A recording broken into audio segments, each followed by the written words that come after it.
Bonjour à tous, donc comme vous l'avez vu, il y a une nouvelle offre à la boutique, vous pouvez louer les jeux, c'est sous forme d'abonnement, vous prenez un abonnement à 6 € par mois, et vous pourrez emprunter du coup un jeu par un jeu, parmi toute la sélection que j'ai en boutique. Donc il y a actuellement plus d'une soixantaine de jeux et je vais l'alimenter progressivement.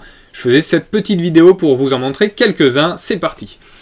Donc il peut y avoir des jeux comme Intime Conviction, où on va rentrer dans la peau de jurés.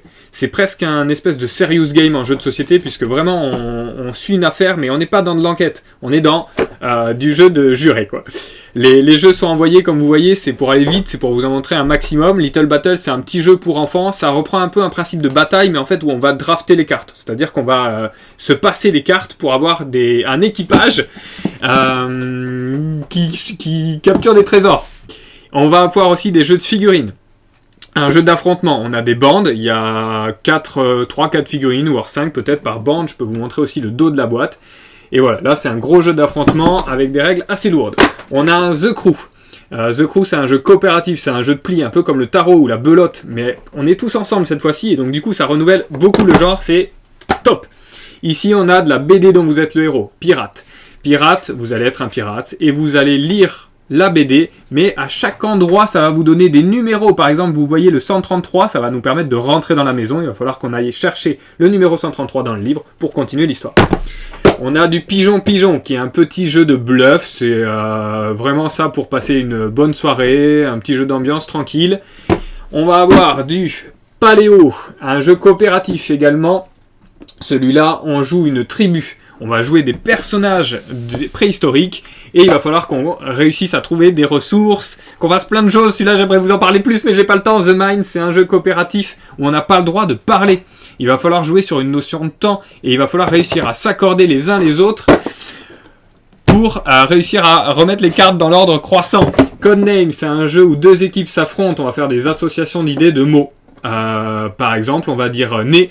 En 3, ça veut dire qu'avec le mot nez, vous êtes censé trouver 3 mots. Et donc du coup, parmi une liste de mots que vous verrez sur le plateau. On a des jeux aussi pour enfants, au bal masqué des coccinelles. C'est un petit jeu où en fait on va venir... c'est un jeu de hasard, puisqu'en fait il va falloir rassembler 2 coccinelles. Et si elles sont aimantées, pouf, elles se font un petit bisou. Et rien que le matos avec les coccinelles en bois comme ça qui s'aimantent, c'est top. On a aussi des choses plus originales, comme Berlin, dossier 1936, qui est une murder party. Donc là, vous avez tout pour organiser une murder party pour 6 joueurs, je crois. On a du jeu pour enfants encore, Magic Maze Kids, la version Kids de Magic Maze. Ça, c'est un jeu où on joue tous en même temps. Ce qui est bien dans Magic Maze Kids, c'est qu'on va avoir les plateaux progressifs qui nous permettent d'apprendre les règles au fur et à mesure. Et on va essayer de sauver le roi, de rassembler tous les ingrédients dont on a besoin pour la potion. On a bien sûr... parce que c'est vraiment le format qui s'y prête, cet abonnement, des jeux à scénario. Dans Carte Aventura, il y a 5 issues possibles, mais une fois qu'on a joué au jeu, et surtout si on a fait les 5 issues possibles de l'histoire, le jeu est fini. Donc, c'est idéal à emprunter, à louer. Carte Aventura, c'est aussi une dimension historique très importante. Zorun. Dans Zorun, on est sur un jeu avec 2 jeux en un, en fait. Le petit principe de Zorun, c'est qu'on va avoir des cartes qui vont s'assembler.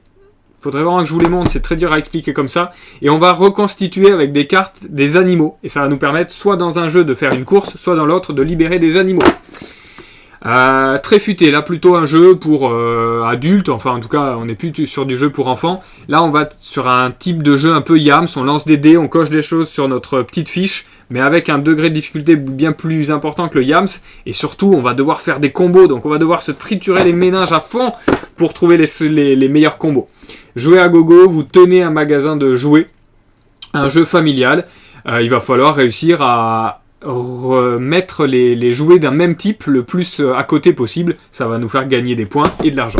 Et enfin, un dernier jeu d'ambiance, presque dernier, j'en ai d'autres apparemment derrière qui m'attendent. Haut les mains, c'est un jeu sur smartphone apparemment ou sur tablette, je ne le connais pas, mais là c'est un gros jeu délire qui fait un times up un peu vous mimez, vous chantez, etc.